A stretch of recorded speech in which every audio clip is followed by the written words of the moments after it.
comblés par l'hospitalité de cette maison. Et jusqu'à ce matin même, à l'hôtel, nous avons eu un hôtel très spécial parce que je ne sais pas comment vous avez négocié, mais on nous amène le déjeuner à partir de l'église jusqu'à l'hôtel, dans la réception de l'hôtel. Alors ça, c'est quelque chose que Dieu a fait. Je n'ai jamais vu ça. Mais il l'a fait pour nous, il l'a fait pour vous. Et ce matin, il y avait Léa, et il y avait Vanessa, et beaucoup ont servi dans ces derniers jours qu'on était ici. On pourrait nommer bien des gens, mais je veux vraiment bénir Léa et prier que Dieu te donne le désir de ton cœur pour ta vie. Amen. Tu le connais, Dieu le connaît. Il y a des amis qui le connaissent, mais Dieu va te le donner. Amen. Amen. Alléluia. Amen. Et Vanessa, cette jeune maman, alors qu'elle soit bénie, je pense qu'elle est déjà retournée. Ça veut laisser couler. Alléluia. Amen. Il y a des puits que Jésus veut ouvrir dans nos vies. Je ne sais pas si quelqu'un ici a déjà eu l'expérience de creuser un puits. Parce que je ne sais pas, quand on est dans la ville, on ne voit plus les puits. Parce qu'on ouvre le robinet, l'eau vient. C'est un mystère, c'est un miracle qu'on ne connaît pas. Mais quand on sort de la ville un peu, on va dans certaines régions, peut-être qu'il y a encore un puits avec lequel on travaille. Quand j'étais petit garçon, j'ai dû creuser un puits avec mon père pour trouver de l'eau dans un endroit où nous habitions. Et je sais ce que c'est que de creuser un puits. Alors, il y a beaucoup de puits dans la Bible. Et je veux qu'on prenne ensemble cette parole dans Jean 4, parce que là, il y a cette histoire que vous connaissez bien, où Jésus a rencontré quelqu'un juste à côté d'un puits. Et je veux lire ce passage et ensuite parler un peu de ce puits et vous parler aussi de ce que j'ai fait avec mon papa quand j'étais petit à ce puits-là. Mais dans Jean 4, au verset... Commençons verset 4. Je vais lire le passage. Jean 4, verset 4. Comme il fallait qu'il passe par la Samarie, il arriva dans une ville de Samarie nommée Sychar, près du champ que Jacob avait donné à Joseph, son fils. Là se trouvait le puits de Jacob. Jésus, fatigué du voyage, était assis au bord du puits. C'était environ la 6e heure. Une femme de Samarie vient puiser de l'eau. Jésus lui dit, « Donne-moi à boire. » Car ses disciples étaient allés à la ville pour acheter des vivres. La femme samaritaine lui dit, « Comment toi, qui es juif, me demandes-tu à boire, à moi, qui suis une femme samaritaine? » Les Juifs, en effet, n'ont pas de relation avec les Samaritains. Mais celui qui te dit, « Donne-moi à boire », tu lui aurais toi-même demandé à boire, et il t'aurait donné de l'eau vive. « Seigneur, lui dit la femme, tu n'as rien pour puiser, et le puits est profond. D'où aurais-tu donc cette eau vive? Es-tu plus grand que notre père Jacob, qui nous a donné ce puits, qui en a bu lui-même, ainsi que ses fils et ses troupeaux? » Jésus lui répondit, « Quiconque boit de cette eau aura encore soif, mais celui qui boira de l'eau que je lui donnerai n'aura jamais soif. Et l'eau que je lui donnerai deviendra en lui une source d'eau qui jaillira jusque dans la vie éternelle. » Amen. Amen. Une source d'eau qui jaillira jusque dans la vie éternelle. Cette source d'eau-là, elle est donnée à quelqu'un qui a bu l'eau que Jésus donne. Est-ce qu'il y a quelqu'un ici qui a bu l'eau que Jésus donne? Le jour où tu as ouvert ton cœur à Jésus, tu as reçu de lui un esprit nouveau. Cet esprit que Dieu a mis en toi, quand tu vas donner ta vie à Jésus, devient une source d'eau vive qui coule de ton sein. Je ne sais pas dans ta vie ce matin où tu en es. Je ne sais pas si tu ressens qu'il y a une source d'eau vive qui coule de ton cœur. Peut-être que tu te sens un peu desséché ce matin. Si c'est ton cas, mets ta main sur ton cœur. Parce que ce matin, tu dois ressentir que Jésus, il veut faire couler un fleuve. Est-ce que tu ressens qu'il y a un fleuve d'eau vive dans ton cœur ce matin? C'est ce que Jésus veut faire. Tu sais, dans la Bible, il y a deux sortes de puits. Il y a une sorte de puits que c'est simplement un trou que quelqu'un a creusé et il n'y a pas vraiment de source d'eau, mais peut-être que sur les terrains, il y a un peu d'eau qui va venir par infiltration, qui va descendre dans ce trou. Peut-être que quand la pluie vient, il va remplir un peu l'eau et le puits et qu'il y aura un peu d'eau dans le puits. Parfois, il y aura de l'eau. Parfois, si le temps est trop sec, tu vas venir et il n'y a plus d'eau. Peut-être l'eau, elle ne sera pas tout à fait claire. Peut-être elle va être un peu brouillée. Peut-être elle va sentir un peu. Peut-être qu'il ne faut pas la boire tous les jours, ça sera dangereux. Ce puits-là, c'est une fosse qui a été faite. Et même dans la Bible, lorsqu'on regarde les mots qui sont utilisés dans la langue originale en grec, ce puits-là, il est appelé un phréar. Bon, ce n'est pas très important le mot ce matin, mais c'est un type de puits qui n'est pas vraiment une source, c'est un réservoir. Et même dans ce trou-là, Jésus dit, ton animal peut tomber dans ce trou-là le jour du sabbat, tu vas le retirer. Et ensuite, même dans l'Apocalypse 9, versets 1 et 2, et on parle de ce même mot, un frère, on va dire le puits de l'abîme. Ce n'est pas vraiment le puits excellent.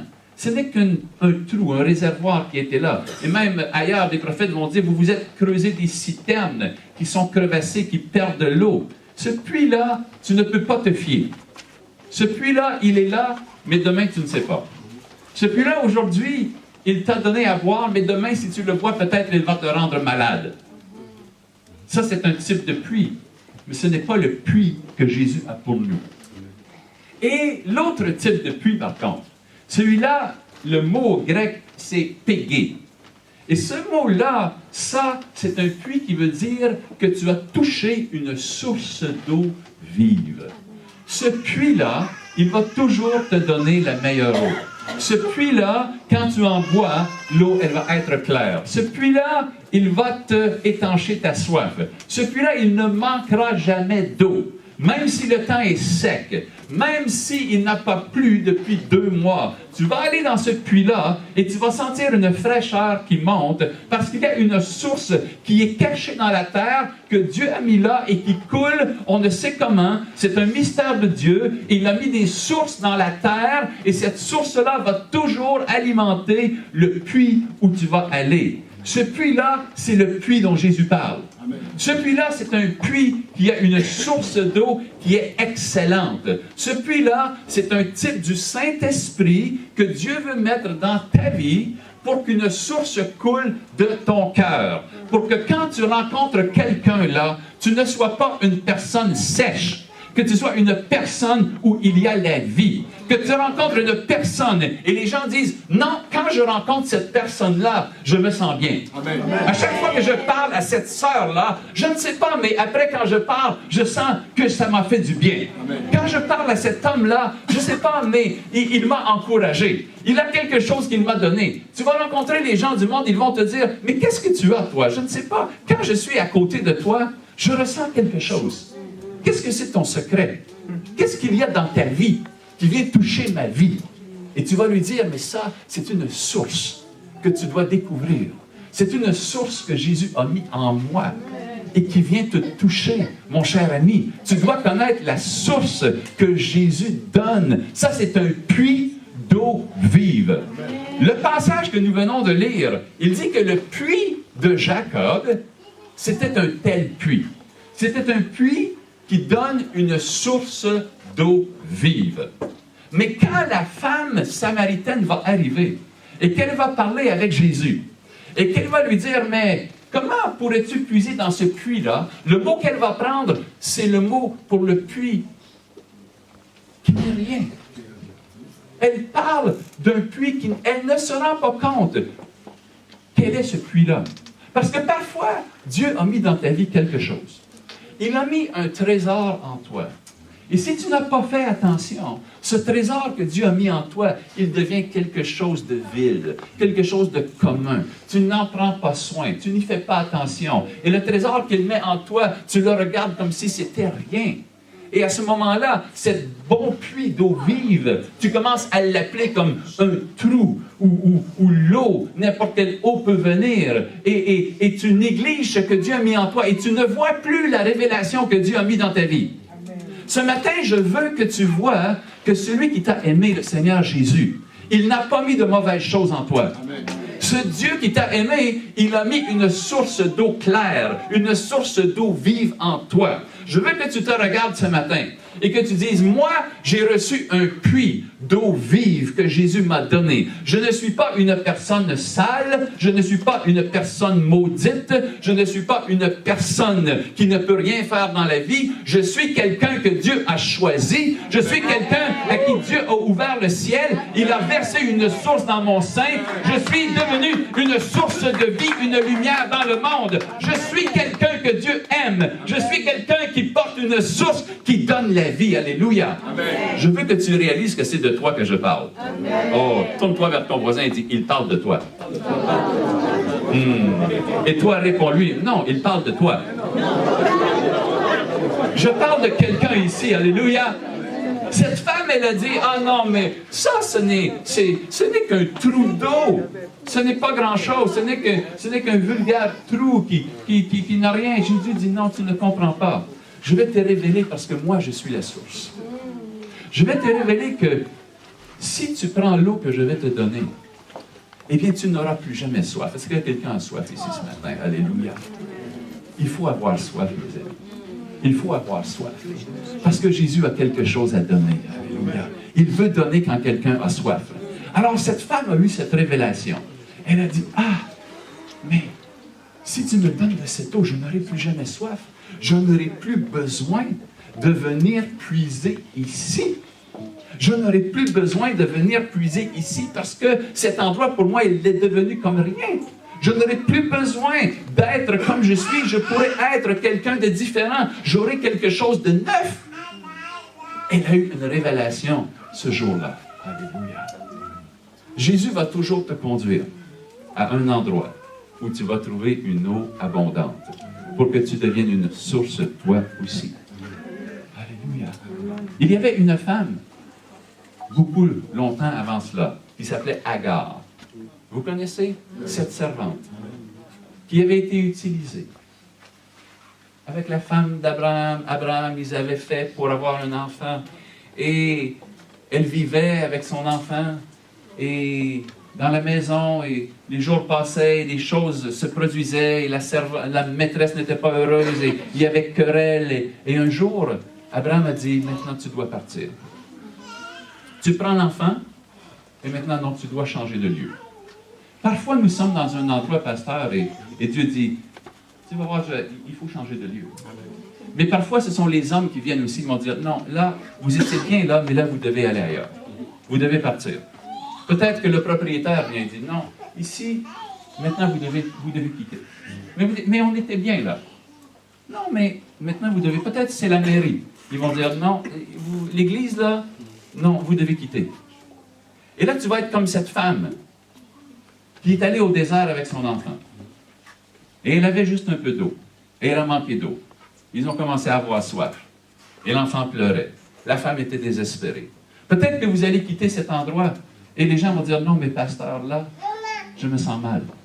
Là, je n'aime pas tout ce qui se passe parce que je ne vois pas la provision. Je ne vois pas ce qui va. Et la femme pleurait, l'enfant pleurait. Elle était désespérée. Elle dit, bon, je vais mourir. Bon, pasteur, c'est bon. On peut fermer tout. On peut arrêter. Ils nous ont chassés. Il faut partir. Ce n'est plus la peine. Moi, j'ai perdu l'espoir. Cette femme, elle avait perdu l'espoir. Elle a dit non. Mon enfant va mourir, je vais mourir. C'est fini. Parfois, les brebis, il faut faire attention, pasteur. Parfois, les brebis se découragent. Elles sont au désert, elles disent non, ça ne va plus. Je crois que le pasteur n'a plus... Il n'y a rien ici. Où allons-nous? Qu'allons-nous faire? Mais Dieu veillait parce qu'il veille toujours sur toutes choses. Et cette femme-là qui était désespérée au désert, qui avait soif, parce qu'on l'avait chassée de son lieu. On avait dit non, maintenant toi tu t'en vas. Parfois, ils disent, l'Église, non, vous allez ailleurs. Nous avons besoin du local pour autre chose. Mais Dieu, qui veillait sur cette femme. Parce que Dieu veille sur son épouse. Alléluia. Il est venu et il a dit, non, mais pourquoi es-tu désespéré? Qu'est-ce qui se passe dans ta vie? Non, attends, regarde. Tu ne mourras pas. Ton enfant ne mourra pas. Mais non, regarde, je vais faire quelque chose pour toi. Et Dieu lui a ouvert les yeux. Et soudainement, elle a vu quoi? Elle a vu à côté d'elle qu'il y avait un puits d'eau vive. Tu vois, ah, Seigneur, il y avait un puits, je ne le voyais pas. Comment cette femme qui était au désert, désespérée, ne voyait pas le puits? Comment elle ne pouvait pas voir le puits? Et soudainement, ses yeux ont été ouverts. Elle a vu un puits d'eau vive. Jésus a dit, si tu bois de cette eau-là, tu n'auras plus jamais soif. Ne t'inquiète pas. Ne t'inquiète pas, je vais te donner un puits. Et il y avait un lieu où elle ne pensait pas qu'il y avait un puits. Il y avait un puits dans ce lieu-là. Dieu va te conduire dans un lieu, un nouveau lieu où tu vas trouver un puits et ce sera le meilleur puits que tu n'as jamais eu parce que c'est un puits d'eau vive. Alléluia! Amen. Dieu ne va pas permettre que tu bouges pour aller mourir au désert. Il va permettre que tu sois déplacé pour aller trouver un lieu où il y a un puits que tu n'avais pas vu qui sera une source qui jaillit dans la vie éternelle. Alléluia! Amen. Amen. Alors Jésus a ouvert les yeux de la femme samaritaine également. Elle a dit, ah, je vois, il y a un puits que tu as pour moi. Alléluia. Ce puits-là, ce sont les sources d'eau vive dont Apocalypse disent que quand tu en boiras, toutes les larmes de tes yeux vont arrêter. Parce que cette eau-là, elle va te donner tout ce dont tu as besoin. Amen. Oh, Jésus est bon. Il a cette eau-là pour moi. Il a cette eau-là pour toi. Moi, quand j'étais petit, j'ai creusé un puits avec mon papa. Nous étions à la campagne et nous avions besoin de trouver l'eau parce qu'il fallait transporter l'eau avec les bouteilles, avec les vases de loin. Alors on a dit, nous allons creuser un puits. Creuser un puits, ce n'est pas facile. Nous avons creusé et on ne sait pas si on va trouver l'eau. On creuse, on ne trouve pas d'eau. C'est fatigant, on a chaud. Il fait chaud. Soleil, les pierres enlevées. J'étais petit garçon. On a eu de l'aide de quelques hommes. Ils sont venus avec des pelles. On enlève une pierre. Tu frappes avec la pelle, ça fait toc, toc. Ça, c'est pas une bonne nouvelle. Toc, c'est une pierre en dessous. Il faut enlever la pierre. On enlève la pierre. On creuse encore. Ça ne fonctionne pas. Le lendemain, on creuse à côté. On cherche de l'eau. Par la grâce de Dieu, nous avons réussi à trouver une source d'eau au fond de ce qu'on avait creusé. Environ 2 mètres, 3 mètres, quelque chose comme ça. Et soudainement, quelqu'un dit, il y a de l'eau. Nous avions trouvé une source d'eau. Et nous avons creusé jusqu'à arriver sur un lit de roche, un roc. Nous ne pouvons pas creuser plus profond que ça. Nous étions sur un lit de roc. Et sur ce lit de roc-là, une petite source, toute petite, un petit filet d'eau coulait et passait sur ce lit de roc. Et le puits s'est mis à se remplir. Et pendant toute ma vie, jamais, jamais, jamais nous n'avons manqué d'eau dans ce puits-là. Parce qu'il y avait une source, même une petite source d'eau vive, remplissait ce puits-là. Il donnait une eau fraîche qui ne manquait jamais, même en plein été. Et parfois, il fallait nettoyer ce puits-là. Parce qu'avec la source, parfois arrivaient des petits cailloux, un peu de sable, et on voulait nettoyer. Alors là, ce qu'on faisait, on pompait. Nous avions une pompe à main. C'est une grosse chose, je ne sais pas si vous avez déjà vu cette affaire, mais c'est une pompe à main. On pompe, on pompe. Moi, je suis petit garçon, peut-être 10 ans, 11 ans, quelque chose comme ça. Mon papa dit, allez, pompe, pompe. Je pompe. Et il pompe. On vide le puits, on vide le puits, on vide le puits. Et là, quand le puits est assez sec, mon papa dit, bon, maintenant, tu vas descendre dans le puits. Pourquoi il dit, je vais descendre dans le puits? Parce qu'un homme ne peut pas passer. Le trou n'est pas assez gros. Mais un petit garçon peut passer. Alors, il attache une corde autour de ma taille. Et puis, il dit, mon garçon, tu vas aller dans le puits, je tiens la corde. Oh, ma maman qui regarde ça, elle dit, oh non, maman, mon petit garçon dans le puits, non, oh, ne fais pas ça. Les mamans s'inquiètent toujours. Le papa dit, ah, ça va aller. Je descends dans le puits avec une corde attachée à la taille, avec une lampe de poche, parce qu'il fait sombre dans le puits, et un petit bocal pour gratter le fond du puits qu'on vient de vider. Alors, je gratte, je nettoie toute la pierre. Et mon père dit toujours, est-ce qu'il y a, tu vois l'eau? Est-ce qu'il y a la source? Je dis, oui, papa, la source, elle coule encore. La source, elle a toujours coulé. Et le puits s'est toujours rempli. Mais avec le temps a passé. Mon papa, un jour, a été amené par le Seigneur dans sa nouvelle demeure au ciel. Et d'autres sont venus. et on a rempli le puits. Ils ont mis le sable, ils ont effacé le puits. Nous avions bâti sur le puits une petite margelle. Vous connaissez ce que c'est? Une petite construction avec un beau petit toit en pignon et le bois là où on met la corde, où ça descend. Ils ont tout démoli, ils ont comblé le puits et ils ont mis du gazon par-dessus. Aujourd'hui, si quelqu'un va aller à cet endroit-là, il ne pourra jamais savoir qu'il y avait un puits à cet endroit-là. Tu ne pourrais pas le savoir, parce que tout est en gazon. Tout a été disparu. Mais moi, je sais que si tu vas à environ 3 mètres du coin, là, du petit chalet que nous avons, si tu vas à peu près à 3 mètres et que tu marches là et que tu viens jusque là, à cet endroit-là, si quelqu'un va prendre une pelle et va se mettre à creuser, et va persévérer, dans 2 mètres et demi, comme ça, 3 mètres, même pas 3 mètres, il va trouver qu'il y a une source d'eau, qui est encore là, qui coule encore. Moi, je sais qu'il y a une source qui est à cet endroit-là. Et je veux te dire ce matin que Dieu sait exactement où tu es. Peut-être que le monde ne voit pas ce qu'il y a en toi. Peut-être que toi-même, tu ne vois plus ce qu'il y a en toi. Mais il y a un Dieu qui voit le terrain de ta vie. Il y a un Dieu qui dit, cette fille-là, là, si on creuse dans son cœur, il y a une source. Il y a un Dieu qui dit, toi, tu es méprisé. Les gens ne font pas attention à toi. Moi, je dis, il y a une source que j'ai mis dans ton cœur. Il y a une source que j'ai mis dans ta vie. Dieu sait où est cette source en toi. Et il est prêt à la nettoyer. Il est prêt à la faire surgir encore. Il est prêt à faire s'écouler l'eau de ta vie. Je veux te dire, tu ne sers pas seulement à venir t'asseoir sur une chaise le dimanche matin. Dieu t'a donné une vie pour que tu aies une vie abondante.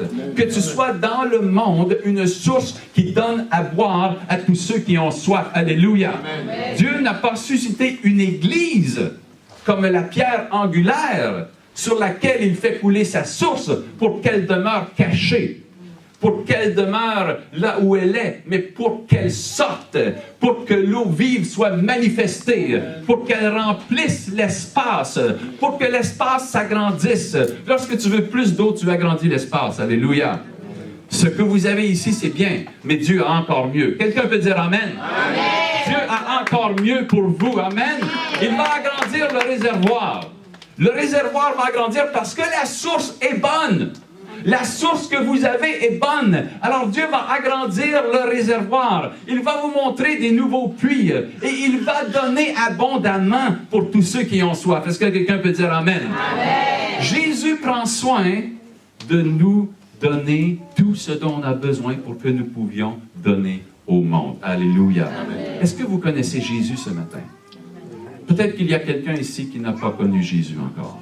Peut-être qu'il y a quelqu'un ici qui a soif et qui a dit, je ne sais pas, mais je ne trouve pas à boire. Je bois un petit quelque chose et j'ai encore soif une demi-heure après. Je veux te dire ce matin, celui qui donne à boire, tu le connais. Amen. Tu le connais. Est-ce que quelqu'un le connaît ici? Celui qui donne à boire, son nom, c'est Jésus. Et tu n'auras plus jamais soif. Je veux te dire, si tu n'as pas rencontré ce Jésus, je veux te le présenter ce matin. Il est le Fils de Dieu. Il est le roi des rois. Amen. Il est celui qui est descendu du ciel, Amen. Qui a vécu comme toi et moi. Il est celui qui a souffert. Il a connu la chaleur, il a connu le froid, il a connu la soif, il a connu d'être maltraité, il a connu de mourir sur une croix, il a connu de porter nos péchés. Et son Père l'a ressuscité et il vit éternellement aujourd'hui. Son règne n'aura pas de fin. Il est le Seigneur des Seigneurs. Son nom est Jésus. Alléluia. Je veux te dire ce matin, si tu ne connais pas cet homme qui s'appelle Jésus, cet homme qui est le Fils de Dieu et qui est Dieu lui-même, eh bien, il a pour toi une source. Si tu viens à lui, tu vas voir que tu vas dire comme cette femme, donne-moi de cette eau pour que je n'ai plus soif. Pour que je n'ai plus soif. Est-ce que quelqu'un veut boire une eau qui donne la vie? Alléluia. Est-ce qu'on peut fermer nos yeux un instant parce que je veux donner une occasion à quelqu'un ce matin? Regarde dans ton cœur. Est-ce que c'est un terrain qui est séché? Est-ce que c'est un terrain qui ne connaît plus l'eau? Est-ce que c'est un terrain qui ne donne pas la vie? Regarde dans ton cœur et sache qu'il y a quelqu'un qui se tient à côté de toi, qui te dit, je veux ouvrir tes yeux pour que tu vois le puits que j'ai mis à côté de toi. Ce puits-là, c'est celui qui donne la vie. C'est Jésus qui est venu à côté de toi ce matin. Il te dit, écoute, prends l'eau que j'ai. Prends l'eau que j'ai pour toi. Est-ce que quelqu'un veut boire de cette eau ce matin et qui ne connaît pas Jésus? Répète avec moi cette prière. Dis, Seigneur, je viens à toi parce que j'ai soif. Je ne sais pas comment boire. Je suis pécheur. Je bois et tout devient sale. Mais viens à mon secours. Ouvre mes yeux pour que je boive de ton eau et qu'un puits soit ouvert dans mon cœur pour la vie éternelle avec toi, Seigneur Jésus. Amen. Quand tu fais une prière comme ça, il y a un esprit de Dieu qui vient en toi. C'est la puissance de Jésus qui vient en toi. Il y a une source qui se met à couler dans ton cœur. Et cette source-là va aller en grandissant. Elle ne tarira jamais. Et tu ne seras plus caché, tu deviendras visible comme une lumière dans le monde, comme quelqu'un qui donne la vie. Et moi, je prie ce matin pour chacun de vous. Je prie que la fontaine de l'eau vive qui est en toi soit manifestée comme jamais auparavant. Amen. Je prie qu'il y ait un nouveau jour qui commence dans ta vie maintenant, pour que ce que Dieu a mis en toi soit manifesté. Jésus a dit, si quelqu'un a soif, il a dit dans Jean 7, si quelqu'un a soif, qu'il vienne à moi et qu'il boive. Et des fleuves d'eau vive couleront de son sein. Alléluia. C'est de ton cœur maintenant que l'eau vive va couler. Ne regarde pas à droite, ne regarde pas à gauche, ne dis pas où est Dieu, ne dis pas Dieu m'a abandonné, ne dis pas pasteur, où allons-nous aller avec cette église? Pasteur, quels sont les projets? Ne dis pas ceci, ne dis pas cela, mais réalise que Dieu a mis en toi une source d'eau vive qui jaillit. Tu es devenu une fontaine vivante. Et avec ce qui coule en toi, avec ce qui coule dans cette maison, tu as suffisamment pour inonder les terrains desséchés de ceux qui vivent autour de toi. Alléluia. Et tu connaîtras que l'eau qui est abondante va toucher le monde qui t'entoure. Amen. Je veux te raconter une histoire en terminant. Il y a une sœur dans mon église. C'est une femme de foi. Elle vivait avec ses enfants dans une zone abandonnée. Et le puits était desséché. Toute la région était desséchée. C'était une sécheresse incroyable. Elle envoyait parfois une de ses petites filles dire « Va voir au puits s'il y a de l'eau. » Et la petite fille revenait et disait « Non, le puits est sec, il n'y a pas d'eau. » Revenait à la maison. Attends le lendemain. « Va voir au puits s'il y a de l'eau. » Elle revient. « Non, maman, il n'y a pas d'eau dans le puits.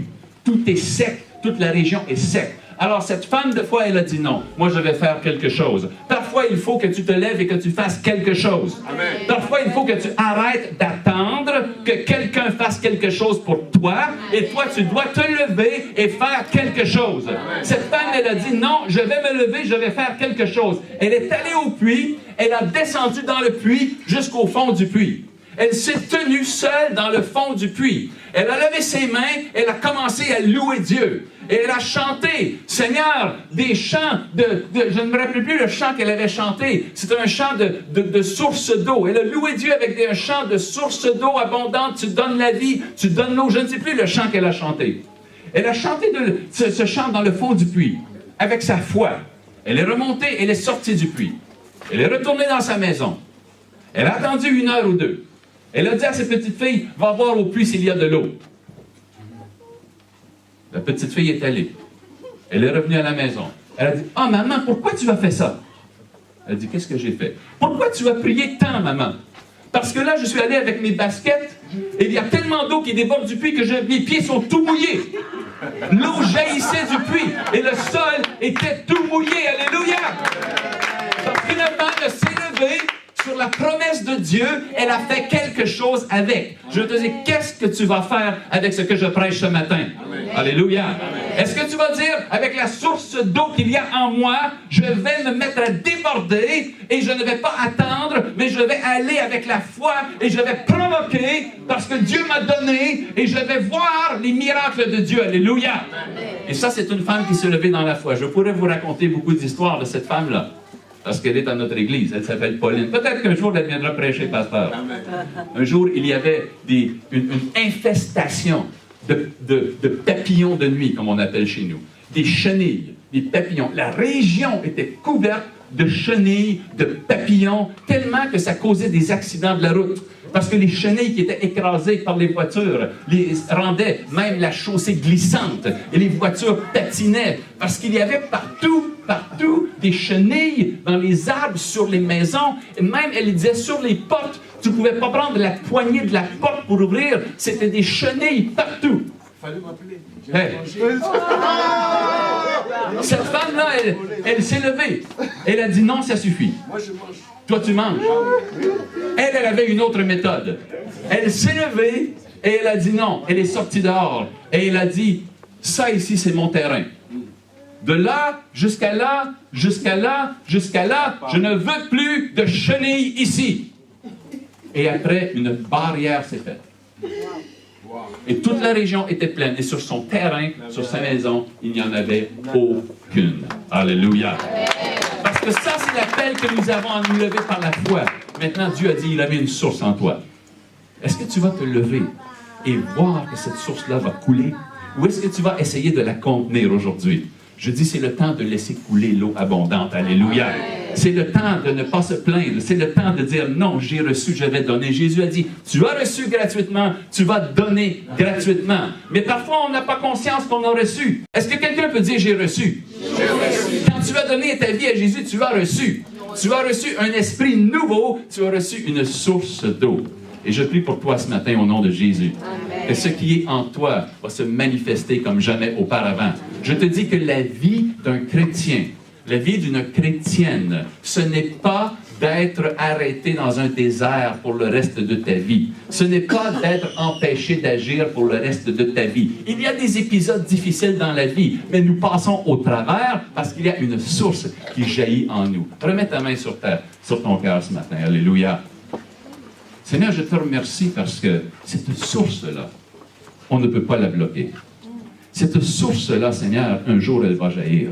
Quelqu'un peut essayer de l'étouffer, mais cette source-là, elle est trop puissante. Cette source-là, elle se met à bouger. Elle vient du plus profond de notre être. Elle renverse les pierres, elle renverse les cailloux, elle enlève tout ce qui bloque et elle veut sortir et jaillir pour donner l'eau de la vie au monde. Seigneur, je prie que ceux qui ont la main sur leur cœur puissent expérimenter, Seigneur, un nouveau déversement du Saint-Esprit dans leur vie en ce moment. J'appelle le Saint-Esprit à descendre et à venir remuer l'eau de vie qu'il a mis dans ton cœur ce matin. J'appelle le Saint-Esprit de Dieu, par Jésus-Christ de Nazareth, à venir remuer son esprit qu'il a mis en toi aujourd'hui. Alléluia. J'appelle l'eau vive que Jésus nous a donnée à bouillonner, à se mettre à tourner et à se mettre à jaillir dans la vie de son peuple. Amen. Est-ce qu'on peut se lever ensemble ce matin? Alléluia.